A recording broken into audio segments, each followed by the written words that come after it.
ما تردوا عليه، ما تعملوا له حاجه، ولا هو مسنود؟ ارجع تاني واسال مين اللي بيسند مرتضى منصور في البلد؟ هو مرتضى منصور اقوى من نادي الزمالك؟ نادي الزمالك عايز يعيش، نادي الزمالك عايز يتقدم، نادي الزمالك خد خطوات واضحه، نادي الزمالك بيسدد الديون الزفت الزباله اللي عملها هو وعياله، اللعيبه الكسر والعمولات اللي خدها.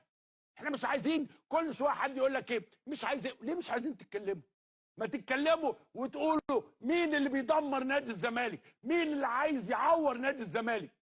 ده مش بيعور نادي خاص، ده مش بيضرب نادي خاص، ده بيضرب نادي للدولة، ملكية الدولة، فلوس الدولة، الدولة هي اللي بتشيل، الدولة هي اللي بتستحمل.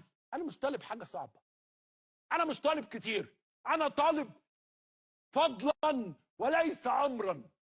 يا عمي بص للحكاية بعين تانية، ما انت بعينك دي ممكن تبص وتعقد الدنيا وتقول لي لا انتوا بقى تجاوزتوا، انتوا مش عارف ايه، انتوا عندكم مشاكل. يا عم حط الضوابط بتاعتك، اقعد مع الناس المحترمة اللي موجودة في مجلس الإدارة دي وحط 1 2 3. هو هيجرى ايه؟ هيجرى ايه لما تطبطب على ملايين الناس؟ يا جماعة الناس مرتبطة جدا بالموضوع ده. أتحدث عن بشر مصريين